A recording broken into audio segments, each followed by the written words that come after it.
Good afternoon. My name is Miss Mdletshe ZG, and the poem I'm going to read is called Great Great Grandmother.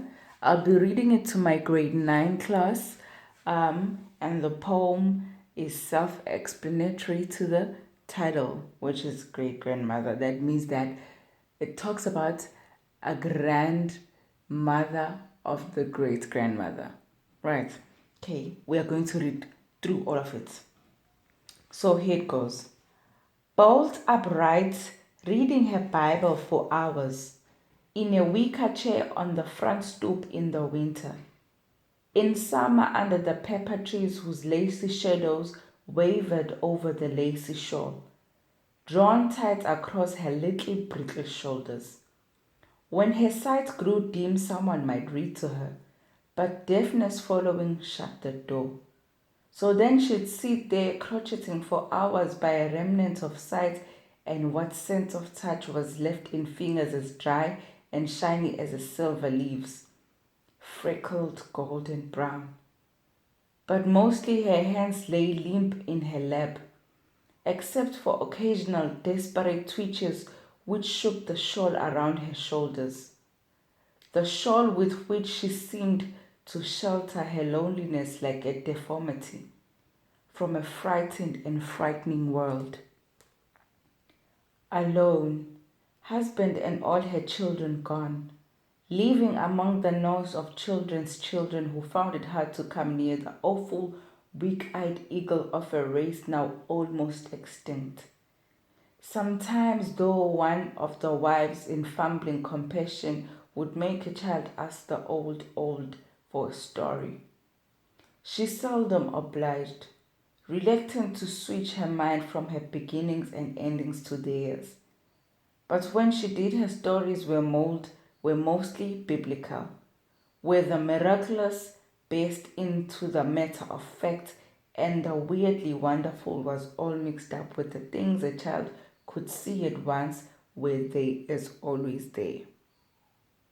Or sometimes she'd talk to a piano days, long treks, locusts darkening the skies, assegai wounds that would only heal to herbs that the bushman knew. The coffin always ready in the loft, the frequent births, betrothals, and burials, but rarely of her childhood over the water, among hills called the Cotswolds, of things we never knew like snow, like chestnuts and nightingales, whole hillsides, deep in perpetual lawn with no stones to be seen, trees without thorns as high as the house, things as lovely, strange, and barely credible as chapters of the Bible. Each sundown, her custom was to go for a slow walk along the self-same track that had brought her there, 10 years before, her long mauve gown trailing a whiff of lavender, through miles of heavy mimosa grooves, her cheeks far softer and smoother than any wild petal or fruit. I was a young savage then, forever chasing rats and lizards with my catty.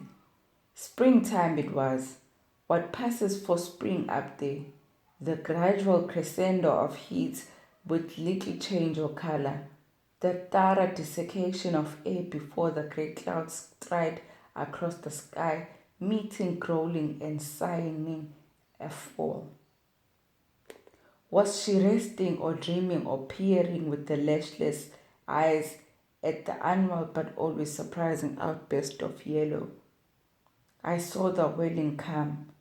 She did not hear or see it coming. It struck her and she was gone. They buried her between the thunderstorm and the scent damp earth breathed from the parted lips of the grave. Was neither bitter nor sweet. I did not weep then, it is now that I weep. Great, great grandmother.